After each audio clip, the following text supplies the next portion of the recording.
Hello friends, welcome to my channel stock market spin. So दोस्तों, आज RBI का जो न्यूज़ आया उसमें क्या था, राइट, उसको समझते हैं और कुछ चीज़ें और मैं शेयर करूँगा आपके साथ। RBI has kept the policy rate unchanged at 6.5%। मतलब जो पहले एक रेट चल रहा था 6.5 वही है। In the recent MPC meet the inflation may not cause worry. Excluding CPI, the CPI forecast for financial year 24 has raised to 5.4% from 5.1 estimated earlier. Moreover, the real GDP growth forecast was pegged at. So friend, किसी भी economy के लिए जो भी parameter important होते हैं, I think जो सबसे बड़ा इम्पोर्टेंट फैक्टर होता है वो होता है क्रूड ऑयल। देखो, क्रूड ऑयल पेट्रोल डीजल और ये ट्रांसपोर्ट में यूज़ होता है, जिससे आपकी सब्जियां बाकी घर के सारे सामान ये जो भी चीज़ें हैं ट्रांसपोर्टेशन, उस पे कॉस्ट पे इम्पैक्ट आता है क्रूड ऑयल से। और सिर्फ इनफैक्ट ये भी नहीं आता, क्लोथ इंडस्ट्री ले लो, केमिकल इंडस्ट्री ले लो, कोई भी इंडस्ट्री ले लो, वहाँ पे क्रूड का इस्तेमाल तो होता ही होता है। तो क्रूड जो है अभी इस रेट पे 87 रेट पे यहाँ पे चल रहा है। अ, ये देखो 87,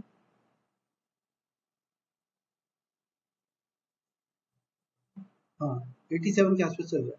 ठीक है, अब देखो क्रूड जब भी इधर आता है 87 पे आता है, यहाँ पे आया था फिर गिरा, यहाँ आया था गिर गया, यहाँ आया फिर गिरा, फिर गिरा, और अब जो इसने कैंडल बनाई है यहाँ पे, क्रूड फिर से गिरेगा, वापिस आएगा यहाँ पे 71 के आसपास आएगा क्रूड। बट इसका मतलब ये नहीं है कि मैं को रिकमेंड कर रहा हूँ कि आप इसको क्रूड को शॉर्ट कर दो कि अभी तो गिरेगा।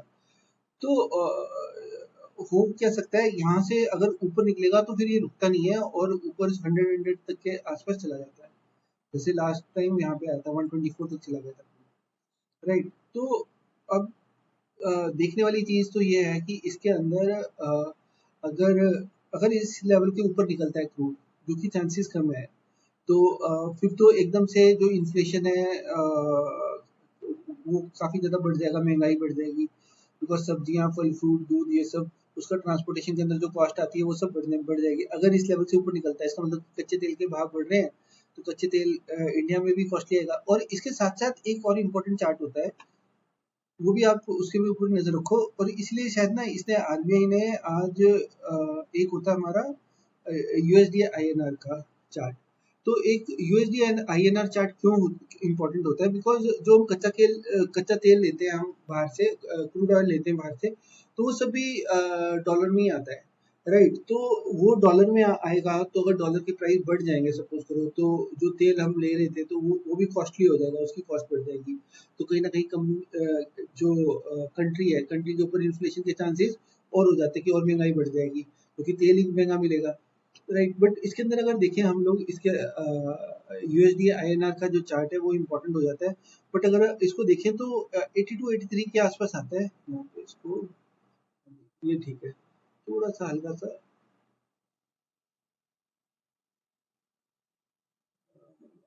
हाँ 82 82 83 लेके चल सकते हैं, राइट।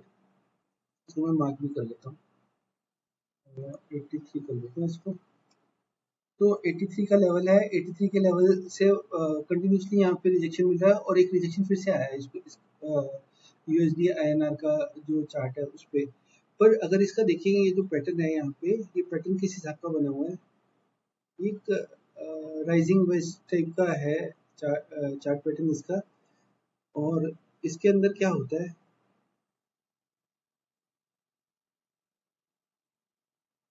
ये देखो इसका जो चार्ट है ना, इसका चार्ट ये है। और एक और इम्पोर्टेंट बात है, यहाँ पे एक गैप भी है, ठीक है। देखो कहीं पे भी चार्ट में आपको गैप दिखता है, लाइव मार्केट में भी होता है, तो वो मार्केट उसको फिल करने आती है, राइट। तो अभी हम लोग चलेंगे इसका देखने के लिए कि कहाँ तक आ सकता है यूएसडी आईएनआर, कहाँ तक आ सकता है। तो यूएसडी आईएनआर को अगर मैं यहाँ तक रखूँ, और सपोज करो ये लेवल अगर ब्रेक होता है इसका यहाँ कहीं पे, तो हम लोग 79 के आसपास जा सकते हैं। 79 का एक लेवल है, वहाँ तक जा भी सकते हैं हम लोग। 79 का लेवल, ये लेवल, राइट। तो इसको मैं मार्क कर लेता हूँ, ये भी इम्पोर्टेंट लेवल है, राइट। तो ये यूएसडी आईएनआर का चार्ट हो गया। क्रूड का भी मैंने आपके साथ चार्ट शेयर किया है। तो अभी ये इम्पोर्टेंट हो जाता है। देखो पर आरबीआई को ये रेड कैंडल बनी है अच्छी बात है, बट ये नीचे नहीं है। अगर ये हल्का सा भी ऊपर निकला तो काफी ज्यादा शूट अप कर सकता है। एक यहाँ पे शूट अप किया था इसने 22 में, बट आरबीआई कोई रिस्क नहीं लेना चाहता, तो वो ये ऐसा नहीं कि वो चार्ट देखता है, उसको पता है कि अगर डॉलर का प्राइस बढ़ रहा है, क्रूड ऑयल का अगर रेट बढ़ रहा है, तो वो जो रेपो रेट और ये सारे जो उसके रेट है आरबीआई के जो रेट्स वगैरह आते हैं, तो वो देखता है कि महंगाई तो नहीं बढ़ने वाली, कोई प्रोबेबिलिटी तो नहीं है ऐसी। अगर महंगाई बढ़ सकती है तो महंगाई बढ़ेगी कैसे? क्रूड ऑयल बढ़ जाएगा, तो क्रूड ऑयल के प्राइसेस अगर बढ़ जाएगा, क्रूड ऑयल के जो प्राइसेस है ना वो अभी यहाँ पे आपके टॉप पे चल रहे हैं। क्रूड ऑयल के जो प्राइस है वो 87 के आसपास है।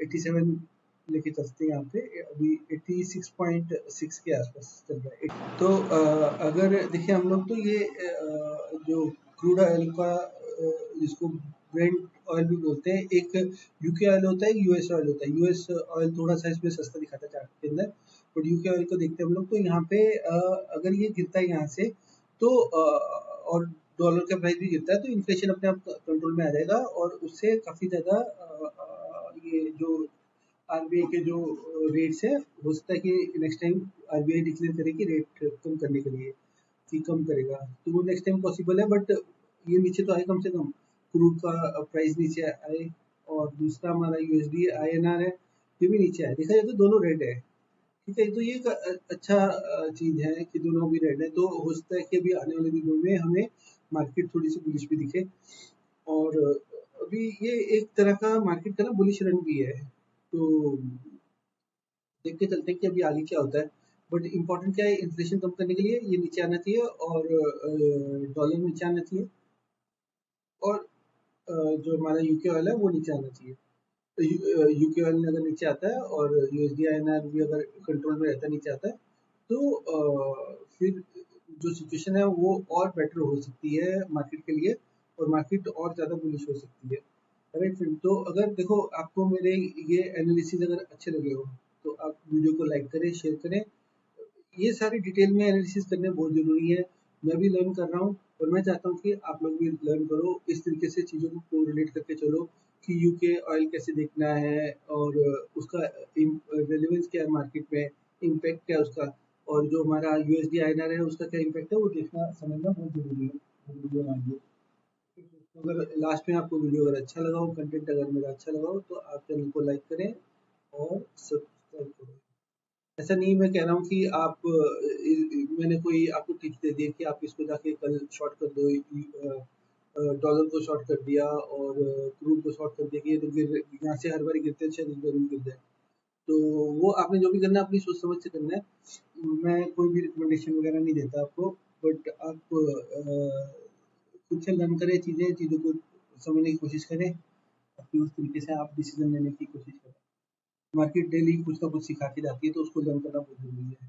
तो अगर आपको मेरा चैनल अगर अच्छा लगा हो, तो आप इसको चैनल को लाइक करें,